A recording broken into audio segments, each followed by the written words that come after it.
My fellow adventurers, I have good news to report. The Shrubs farms are now open for operation. Our party had heard reports that the farms to the south were infested by something that was killing plant life around the area. We set off to investigate what might be causing this blight upon the land. All we had to go on was that one of the sets of houses to the south were not traveled near nor approached. To my dismay, our information had turned out correct. There was not a single bird over our heads, nor a single rodent below our feet. It was dead. All of it was dead. The only thing I could perceive in abundance was silence. Reconciling ourselves with the weight of the situation, we sought out some helpful souls who might give us information.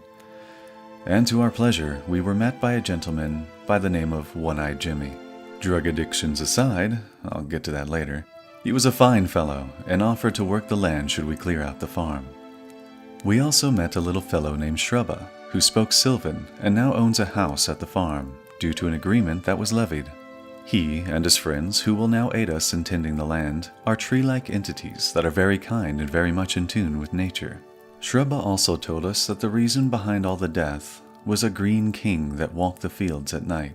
We decided to take a look at the fields before the evening arrived, and after a brief discussion with a pumpkin named Jack, we enjoyed the comforts of one of the abandoned farmsteads nearby.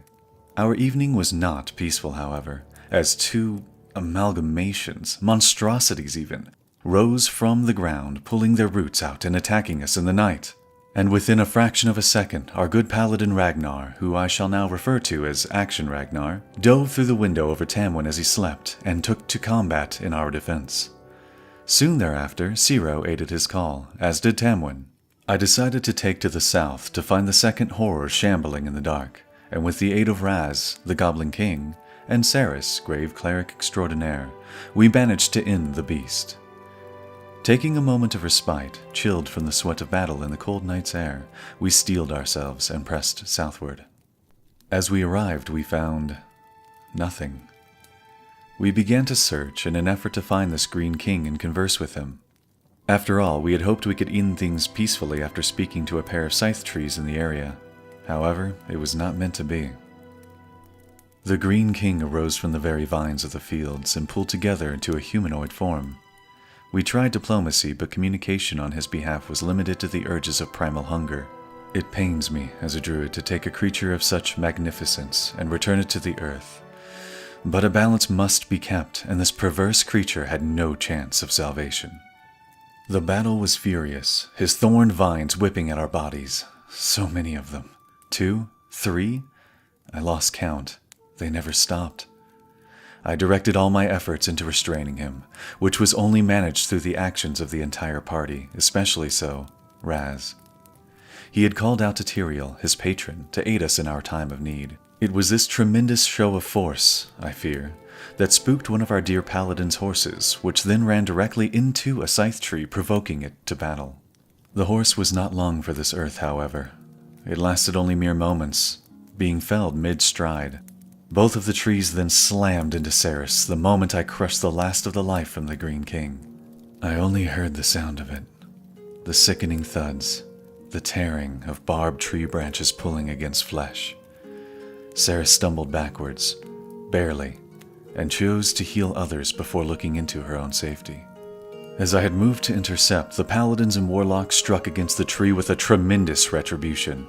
I am unsure if the display that nearly took Saris from us had emboldened them, but I've never seen such a large tree fall so fast. Apparently, neither had Ragnar, as it fell squarely on top of him. A bruised ego and a few cracked ribs aside, he was fine, after we managed to pull him out. The scourge that plagued the farms had been purged, and life began to return to the farm. We spoke with Shrubs that evening and delivered the good news. He was ecstatic, and he and his friends reassured us that they would hold up their end of the deal. After ensuring all was safe on the farmstead, we spoke with Jimmy and assisted him with an accelerated rehab program, as he was quite deep into the addiction of strange substances. Saris and Ciro appeared to be quite the healers, by the way, judging from the speed at which he became sober. At this point, it fell on us to name the farm. Shrubs was our choice, for no particular reason. And should anyone require further assistance, please do not hesitate to inquire for Shantarr Dalray. I would be happy to help. Good day.